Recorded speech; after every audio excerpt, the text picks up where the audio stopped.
100 रोटी वाला ससुराल। सुनो जी, मुझे तो शीतल की बड़ी फिक्र रहती है। उसका ध्यान तो बस घर के बाहर दोस्तों के साथ घूमने फिरने में ही रहता है। उसे कुछ बोलो तो एक नहीं सुनती। मैं तो कहती हूँ इसकी जल्दी शादी वादी करवा दो, वरना लड़की हाथ से निकल जाएगी। तुमसे ज़्यादा चिंता है मुझे शीतल की शादी की।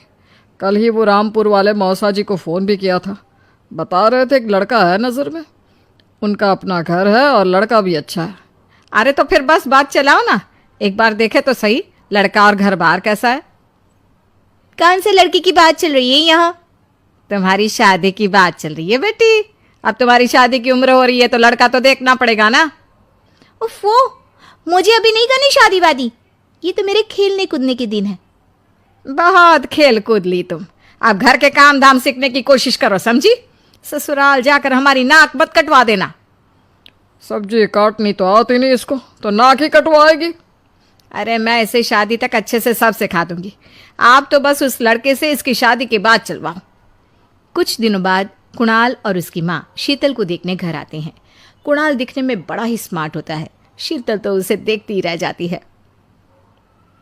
देखो जी, हमारी कोई डिमांड तो है नहीं, बस हम चाहते हैं कि लड़की घरेलू हो, घर के सारे कामकाज संभाल ले।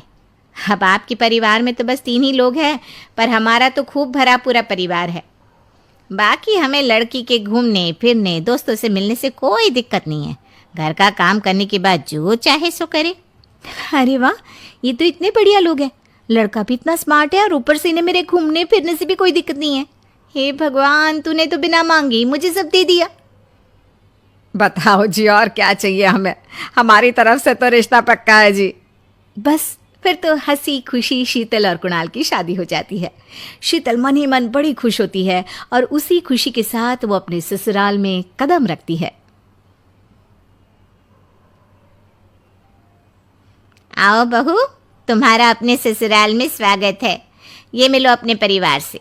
ये तुम्हारे ससुर जी, तुम्हारी ननद सुनीता और गीता, सुनीता के पति राजेश और उनके 2 बच्चे राजू और चिंटू। ये ना हमारे साथ यहीं रहते हैं। ये तुम्हारी दादी सास हैं और बाकी लोग अभी बाहर गए हुए हैं। इतने सारे लोग, ये सब यहीं रहते हैं इस घर में? अरे अभी तो मेरे देवर देवरानी और उनके 3 बच्चे यहाँ नहीं है। उसके मायके में भी शादी थी ना, तो बस वहीं गई है। कल तक आ जाएंगे। हे भगवान, ये घर है या धर्मशाला? ये सब एक साथ इस घर में कैसे रहते हैं? मुझे तो पता ही नहीं था इनका इतना बड़ा परिवार है। अब समझी कि कोई डिमांड क्यों नहीं की इन्होंने।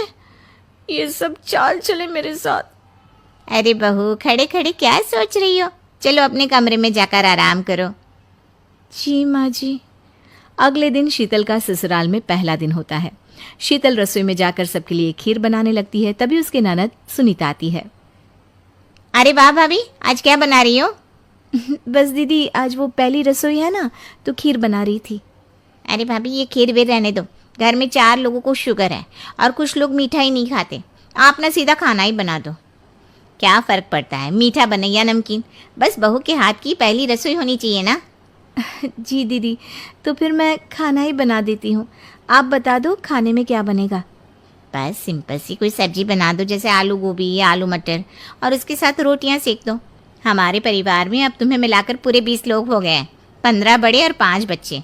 बड़ों की 6-6 और बच्चों की 2-2 के हिसाब से रोटी बना देना।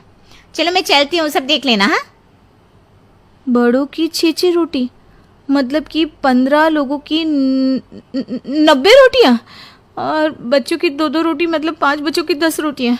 90 और 10 मतलब कुल मिलाकर 100 रोटियाँ। हाय, मैं तो मर गई। 100 रोटी अकेले कैसे बनाऊंगी? माँ, ये तुमने मेरी शादी कहाँ कर दी? शादी से पहले तो मैंने कभी 4 रोटी से ज़्यादा नहीं बनाई। शीतल एक बड़ी सी परात में 100 लोगों के हिसाब से आटा निकालती है और उसे गूंथना शुरू करती है। आटा गूंथते गूंथते शीतल के पसीने छूट जाते हैं। उसके बाद बारी आती है रोटी बनाने की। शीतल एक एक करके रोटी बनाना शुरू करती है और 10 रोटी बनाते ही अपनी कमर पकड़ लेती है। हाय, मैं मर गई। मेरी कमर टूट गई खड़े खड़े, और ऊपर से इतनी गर्मी। मैं 100 रोटियां कैसे बनाऊंगी? अरे भाभी, सब बाहर रोटियों का इंतजार कर रहे हैं। ज़रा जल्दी जल्दी रोटी सेक दो।